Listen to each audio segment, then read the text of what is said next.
مساء الخير عليكم، عاملين ايه؟ اهلا بيكم في قناتكم من قلب العش.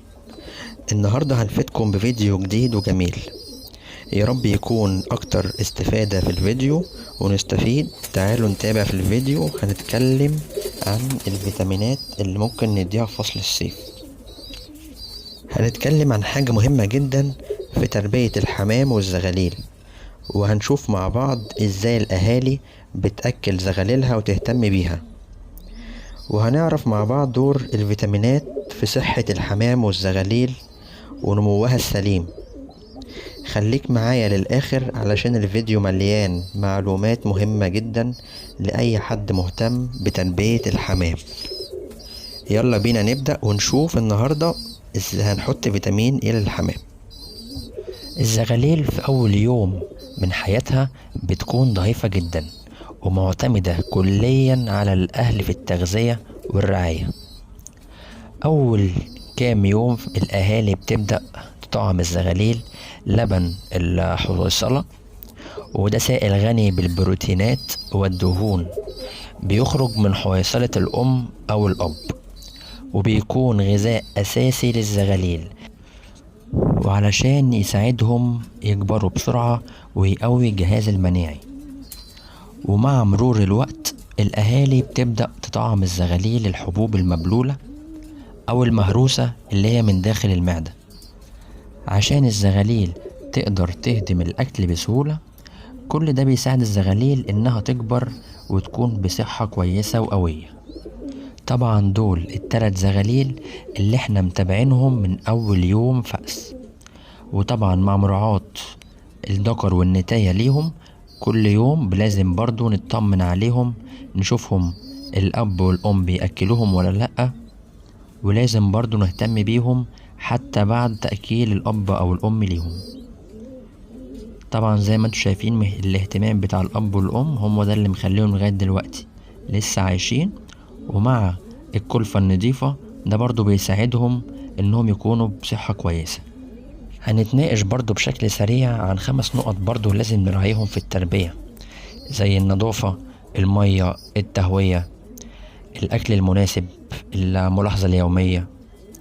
بالنسبة للنظافة لازم يكون المكان نضيف جدا يوم بيوم، لازم نغير الفرش، لازم نطهر برضو العشة. بالنسبة للمية في الجو الشديد الحر ده لازم نحط أملاح معالجة الجفاف. لازم نهتم برضو بالمية، نغيرها الصبح وليل. التهوية برضك لازم نهتم بالتهوية، ما تكونش الشمس على الزغاليل مباشرة. بالنسبة للأكل برضو لازم نقلل الذرة الصفراء زي أو الفول. ممكن برضو نزود كمية القمح أو العدس لأنهم مفيدين جدا للزغاليل وهم لسه في سن اللبن. لازم برضو الملاحظة اليومية دي تكون يوم بيوم، لأن الزغاليل ساعات الأهالي متهتمش بيها، وخصوصا اللي دول 3 زغاليل. نيجي بقى لموضوعنا عن فيتامين ألف دال 3 اهي. تعالوا نشوف مع بعض ازاي هنديهم الفيتامين دلوقتي. طبعا هنجيب سرنجة وهنجيب قطرة. تمام، طبعا لازم نفضي اللي جوه القطرة ده، نغسلها كويس، وهناخد بالسرنجة الفيتامين وهنحط جوه القطرة. طبعا برضو الفيتامين ده احنا جايبينه من صيدلية بيطرية. برضو الفيتامينات اللي هي بتكون في الصيدلية البشري دي طبعا مرجحهاش، لان الفيتامين من البيطري ده بيكون اخف على معدته. هنا طبعا بنفضل الفيتامين جوه القطرة علشان نعرف برضو نقطر الزغاليل نقطتين. واحسن برضو من السرنجة، لان القطرة بتركز قوي على النقط، يعني تعرف تنزل انت نزلت قد ايه كام نقطة. هنا برضو هنشوف مع بعض ازاي بنفتح بق الزغاليل وندي الزغاليل النقط. فتحنا بق الزغلول وادينا له طبعا نقطة، قبل كده طبعا ادينا له نفس النقطة دي تاني. طبعا لازم نعرف النقط بالظبط اللي احنا ادينا لهم، لان اكتر او زيادة ممكن يسبب مشاكل للزغلول. كان عندنا برضو زغلولة محضرينها تحت قص، زغلولة عادة دي. هنديلها بردك فيتامين. بالمناسبة دي اصلا سميناها كتكوتة. حماية حلوة طيبة جدا. دي اللي كانت محضرينها، عملنا لها قبل كده فيديوهين. اديتلها طبعا نقطتين. ده برضو بيساعدها في الريش، بيساعدها في العظم. لازم يكون برضو عظمها قوي. شكلها برضو حلو ما شاء الله وهي في القفص. دلوقتي فيتامين ألف د 3 اهي متقسم ل3 حاجات. متقسم فيتامين A، وده مهم جدا لصحة العيون والأغشية المخاطية عند الحمام، وبيحميهم من الالتهابات التنفسية والهضمية.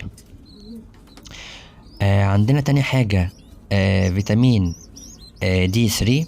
ده بيساعد الجسم يمتص الكالسيوم والفوسفور، وده أساسي علشان العظم يكون قوي وما يحصلهمش تشوهات في العظم أو الكساح، أو الرجلين عند الزغاليل تكون متكسحة، وده طبعا غلط عليهم.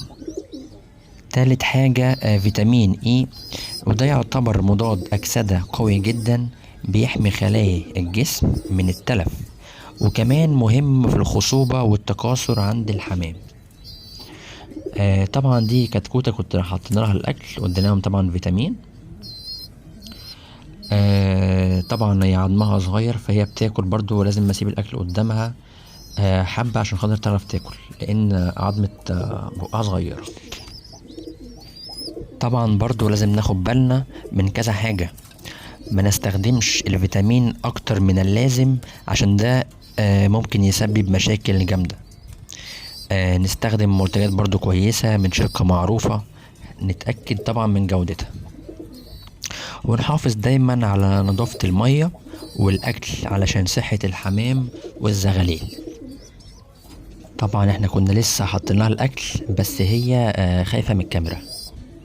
طبعا بعد ما خلصنا جرعة الفيتامين، طلعنا الزغاليل لجوز الحمام اللي هو بنحضن تحتيه ال3 زغاليل. طبعا ده الذكر. شايلين طبعا النتاية لانهم بيضربوا بعض، فاحنا بنفصل الذكر والنتاية. الذكر يأكل الزغاليل، وبعد ما يأكل الزغاليل بطلع النتاية وبشيل الذكر من عندهم.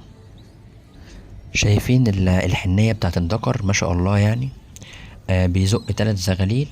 وطبعا يعني كل لما اطلع لهم الحمد لله الاقي ال3 زغاليل واكلين.